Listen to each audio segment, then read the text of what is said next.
कि गुरुदेव जो बात साबित करने आए हैं या प्रमाणित करने आए हैं, वो सिर्फ इतनी सी बात प्रमाणित करने आए हैं कि जिस वैदिक दर्शन को ईसाइयों ने भी पढ़ा, ईसा मसीह ने उसको जाना, उसी की अभिव्यक्ति उसने यरूशलेम में जाकर के की, और जो चमत्कार उसने दिखाए वो सब वैदिक दर्शन की देन है।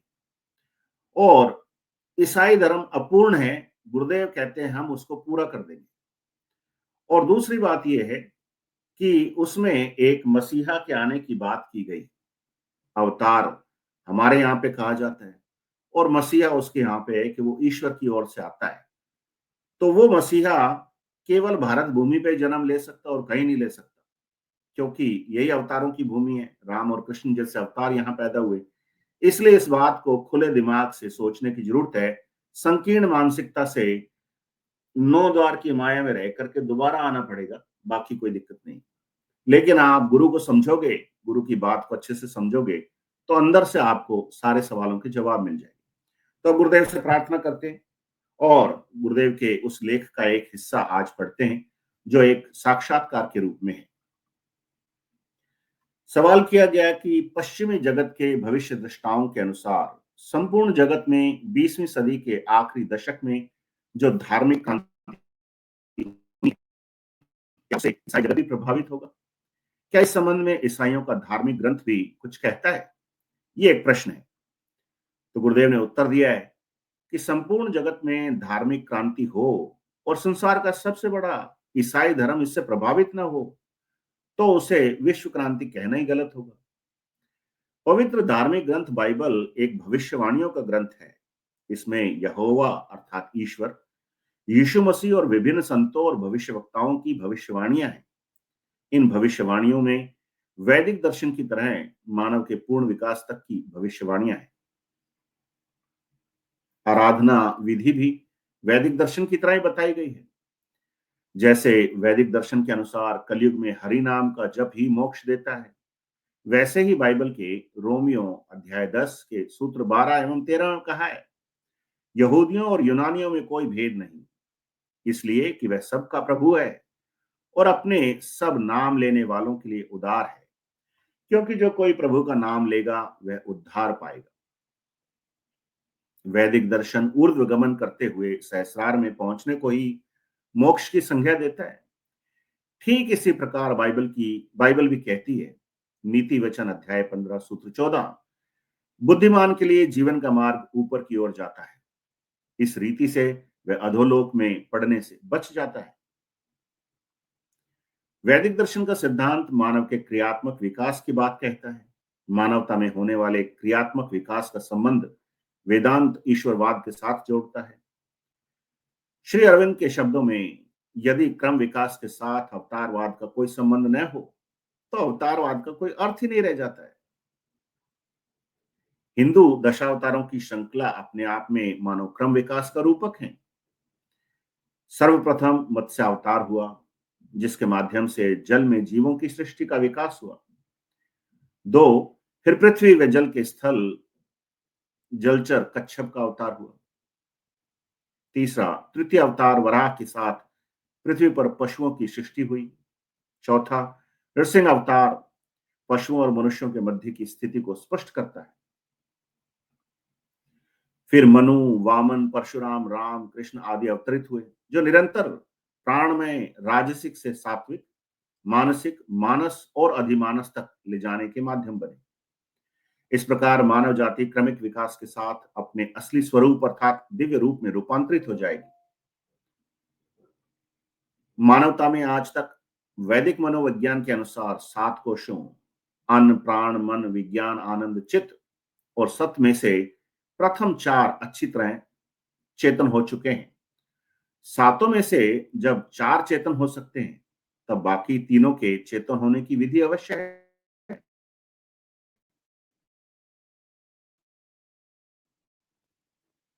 मानव का वह अंतिम विकास 10वें अवतार के अवतरण के साथ ही पूर्ण होने लगेगा, अर्थात मानव के आखिरी तीनों कोश सत चित आनंद अर्थात सत प्लस चित प्लस आनंद सच्चिदानंद क्रमिक विकास के साथ चेतन होने लगेंगे और मानव जाति अपने असली स्वरूप अर्थात दिव्य रूप में रूपांतरित हो जाएगी।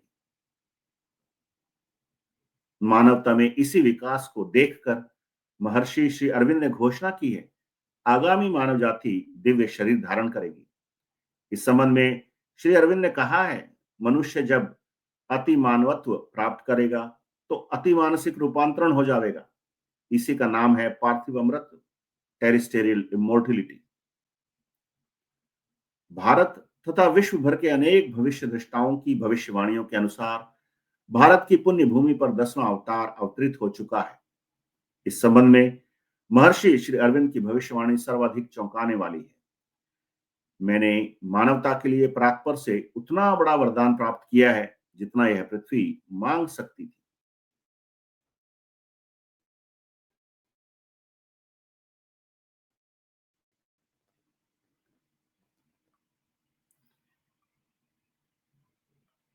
भगवान श्री कृष्ण से महर्षि श्री अरविंद को वचन मिला कि शीघ्र ही चेतना के ऊर्ध्वलोक से एक भागवत शक्ति का अवतरण होगा, जो पृथ्वी पर स्थापित मृत्यु और असत्य के राज्य को समाप्त कर यहां भी भगवान के राज्य की स्थापना करेगी।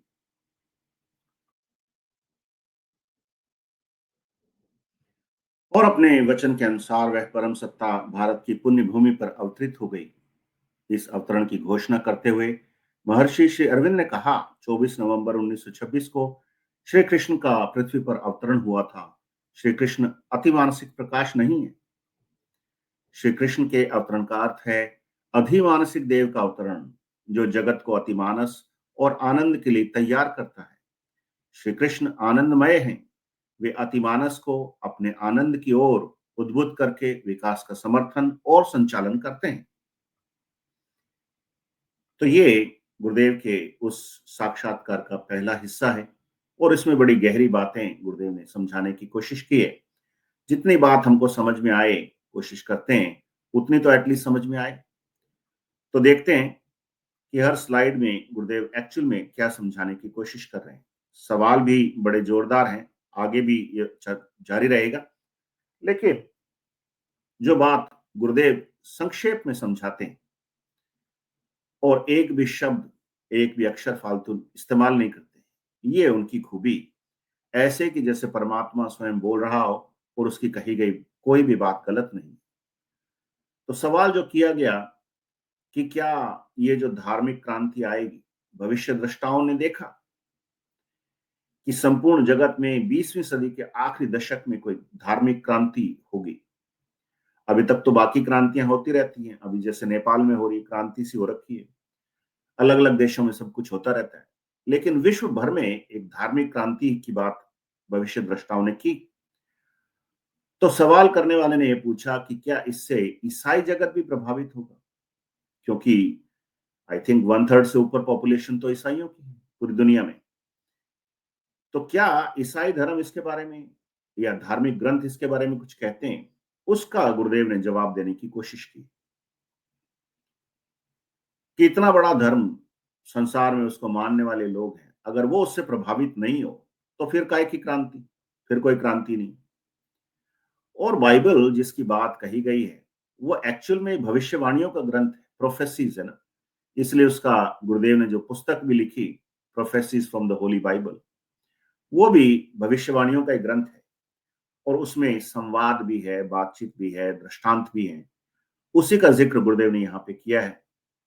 अब जो तादात्म्य या जो समन्वय, जो कॉमनैलिटी जिसको बोलते हैं, समानता वैदिक दर्शन और इन भविष्यवाणियों में या पुस्तकों में है, उसको गुरुदेव ने देखने की कोशिश की और बड़ी करीब से उसको महसूस किया है।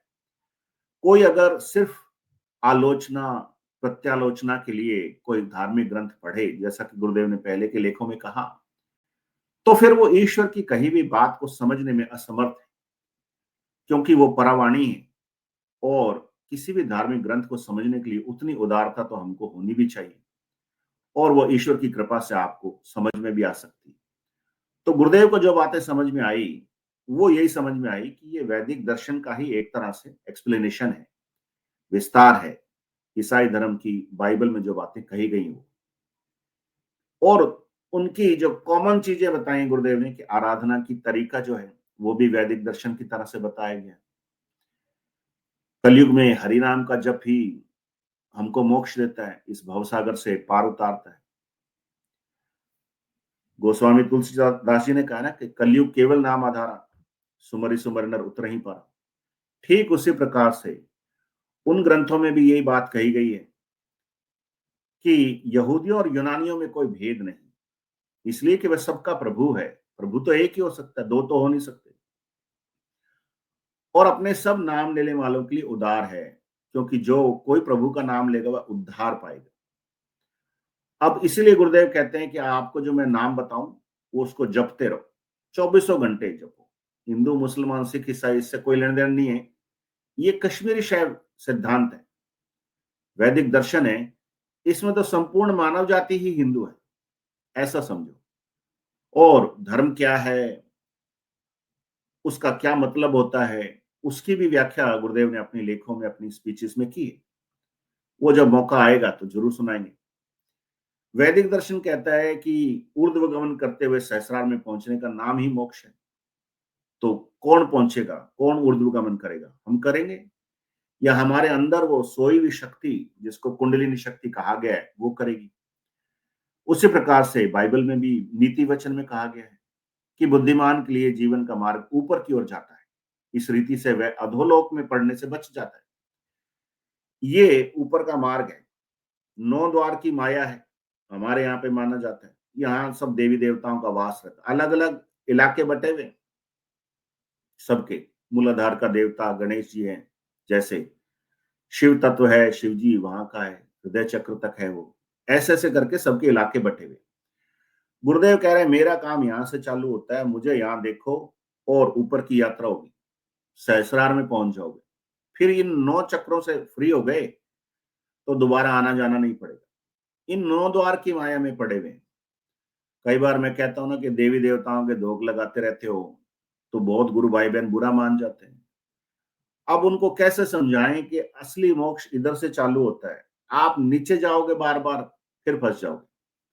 तो भाई आपकी इच्छा है, गुरुदेव ने तो यही कहा है, और नीति वचन में भी यही बात कही। ऊर्ध्व गमन कुंडलिनी करेगी तो वो सहस्रार में पहुंच जाएगी, अपने स्वामी से मिलेगी।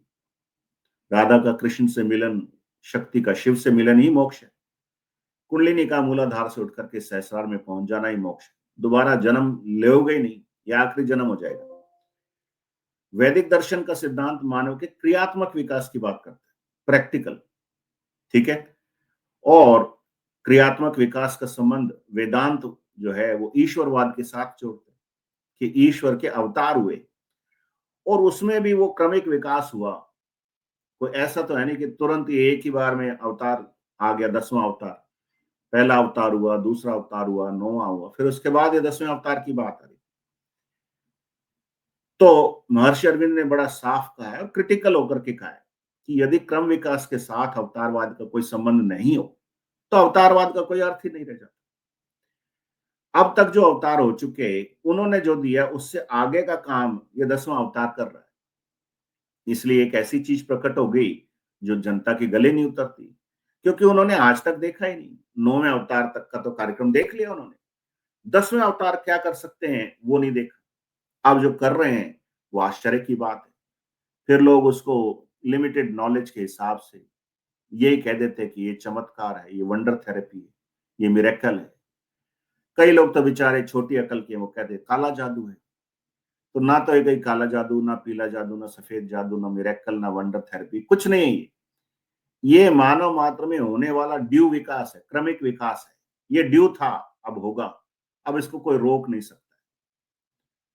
तो 10 अवतारों की बात कही गई है और उनका अलग अलग डिस्क्रिप्शन दिया गया है। तो मनु, वामन, परशुराम, राम, कृष्ण आदि जो अवतरित हुए, लास्ट के 9 नंबर तक आते आते, वो निरंतर प्राणमय, राजसिक से सात्विक, मानसिक, मानस और अधिमानस तक ले जाने के माध्यम बने। अलग अलग स्टेजेस हैं। तो अब जो हो रहा है क्रमिक विकास के हिसाब से, उससे हम अपने दिव्य रूप में रूपांतरित हो जाएंगे। और उसका संबंध गुरुदेव ने जोड़ा है 7 कोशों के साथ। 7 कोश होते हैं वैदिक दर्शन के अनुसार, वैदिक मनोविज्ञान के अनुसार।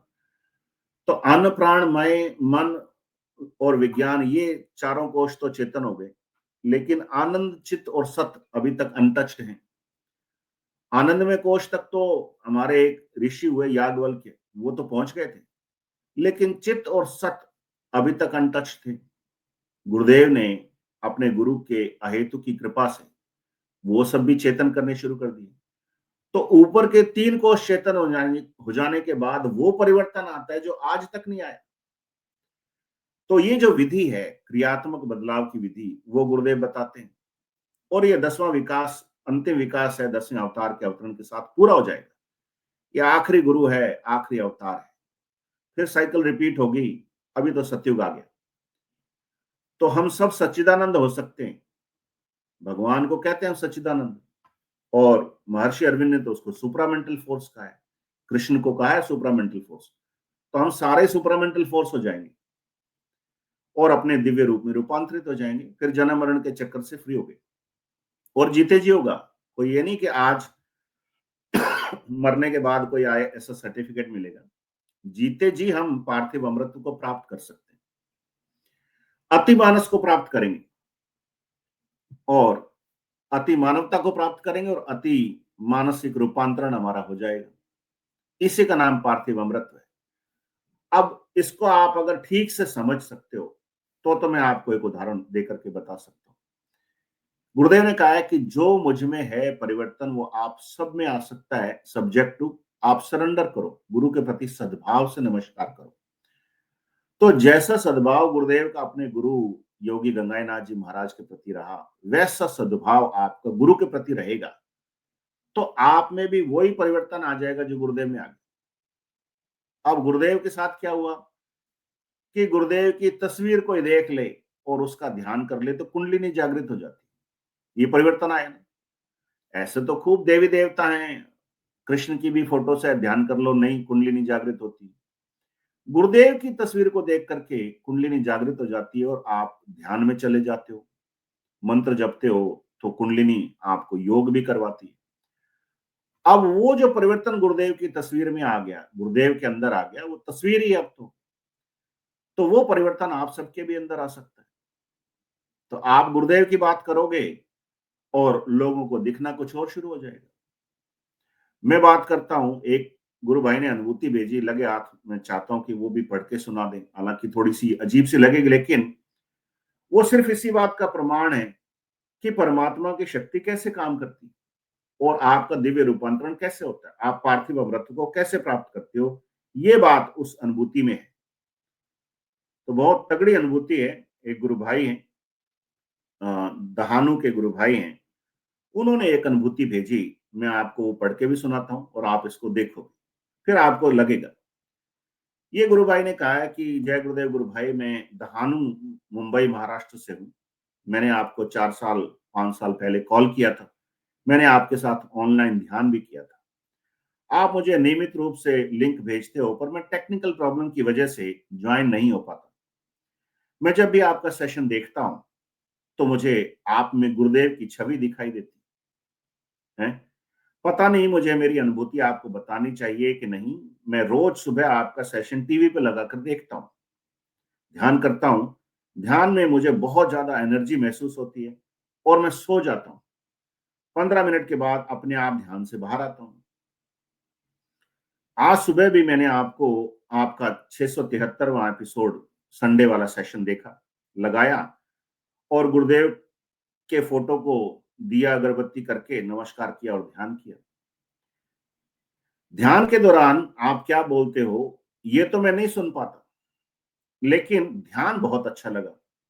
ध्यान खत्म होने के बाद गुरुदेव को नमस्कार करके आपका सेशन देखने लगा तो आप कुछ मस्तिष्क पे तिलक जहां लगाते वहां गुरुदेव को देख करके ध्यान करने की बात कर रहे थे।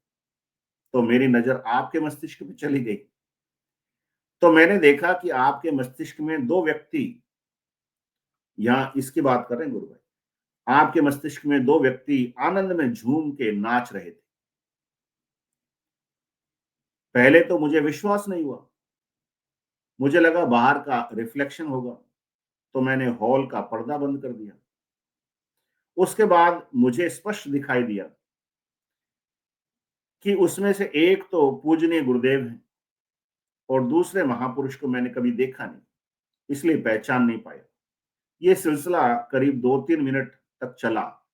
मैं समझ नहीं पाया कि ये क्या हो रहा है। मेरे फैमिली में मैं अकेला ही ध्यान करता हूँ। ध्यान में मुझे हमेशा योगिक क्रिया होती है। वो सब घर पे फैमिली देखते हैं, फैमिली वाले देखते हैं। ये सब मैं किसी को बता दूं तो सब मुझे पागल समझेंगे, इसलिए किसी को नहीं बताया। आपको बताना गुरुदेव का आदेश होगा, इसलिए मैंने आपको बताया। मुझसे कोई गलती हुई हो तो क्षमा करना। गुरु भाई, आपके अंदर बैठे गुरुदेव को मेरा शत शत नमन। तो ये जो बात इस गुरु भाई ने लिखी, इसमें मेरी कोई बड़ाई नहीं है, लेकिन मेरे गुरु की बड़ाई और उसकी बात की सत्यता है। जो गुरुदेव ने कहा है कि आप पार्थिव अमृतत्व को प्राप्त कर जाओगे, जो मुझ में है परिवर्तन वो आप सब में आ जाएगा। यही हो रहा है और सबके साथ ऐसा ही होगा। तब जाकर के तो हम मानेंगे कि हाँ, हमारे गुरुजी सही कह रहे हैं। अब लोग क्या सोचते हैं, छोटी सोच है बेचारों, वो सोचते हैं कि ये तो खुद ही गुरु बन रहा है। तो मैं सबको कहता हूं कि आप अगर गुरु नहीं बन पाओगे तो फिर गुरुजी क्या है? गुरुजी आप सबके अंदर है। अगर आपके अंदर वो गुरु तत्व प्रकट नहीं होता है, उसकी एनर्जी काम नहीं करती, उसका प्रभाव नहीं दिखता है, तो इसका मतलब आपके अंदर गुरुजी है नहीं। मेरे अंदर आ गए तो मेरा सौभाग्य है। इसमें कोई अहंकार की बात तो है नहीं। ये तो गुरुदेव की कृपा है और जैसे उसकी कृपा होती है उस हिसाब से हो जाती है। अब गुरुदेव आगे जो कहते हैं वो ये है कि भारत की पुण्य भूमि पर 10वां अवतार अवतरित हो चुका है। ये भविष्यवाणियों का आप ठीक से समझने की कोशिश करो तो होगा। तो सबसे बड़ी भविष्यवाणी जो चौंकाने वाली है वो ये है कि महर्षि अरविंद ने कृष्ण की आराधना की जेल में, अलीपुर जेल में रहते हुए, और उसका जो परिणाम हुआ उसके बारे में उन्होंने लिखा है कि मैंने मानवता के लिए परात्पर से उतना बड़ा वरदान प्राप्त किया जितना यह पृथ्वी मांग सकती थी। मतलब इससे ज्यादा मांग नहीं सकती थी, उतना मिल गया। और भगवान श्री कृष्ण से महर्षि अरविंद को जो वचन मिला कि शीघ्र ही चेतना के ऊर्ध्व लोक से एक भागवत शक्ति का अवतरण होगा, जो पृथ्वी पर स्थापित मृत्यु और असत्य के राज्य को समाप्त कर यहां भी भगवान के राज्य की स्थापना करेगी। वो शक्ति अवतरित हो गई। अब वो शक्ति गुरुदेव रामलाल जी से आ गए, इतनी सी बात है। और वो कब अवतरित होगी उसकी भी घोषणा कर दी, 24 नवंबर 1926। अब गुरुदेव का 100वां अवतरण दिवस नवंबर में मनाएंगे। 24 नवंबर को सब लोग मनाएंगे, सब धूमधाम से मनाओ। 100 साल हो गए अवतार को आए हुए, तो अब उसका असर तो दिखेगा ही। हम भी जयपुर में मनाएंगे 24 नवंबर को। सबका स्वागत है। जो जहां सेलिब्रेट करे करो, अपने अवतार की हैप्पी बर्थडे है तो वो करना चाहिए। तो श्री कृष्ण अति मानसिक अवतार प्रकाश नहीं है। श्री कृष्ण के अवतरण का मतलब है अधिमानसिक देव का अवतरण। वो देव आपके अंदर ही बैठा है। गुरुदेव ने कहा ना कि मैं आपके अंदर हूं, आप मुझे मेरे में अंदर हो। कोई भेद नहीं है इसमें, टाइम एंड स्पेस की कोई जरूरत नहीं। आप जब बताओगे तो मुझसे जुड़ जाओगे ना, आप नहीं फिर मैं बोलूंगा। तो ये रामलाल जी बोलते हैं, धर्मेंद्र नहीं बोलता है और कोई नहीं बोलता है। तो वो जो देव अवतरित होगा वो आपको अतिमानस और आनंद के लिए तैयार करता है। ब्लिस बिकमिंग एंड बीइंग, सच्चित आनंद के लिए तैयार कर रहा है वो। तो उसी का समर्थन और संचालन ये किया जा रहा है और उसी के चलते आप सबके अंदर वो परिवर्तन आ रहा है। तो ये बात मेरे समझ में आई। चलिए, तो आज के लिए इतना काफी है।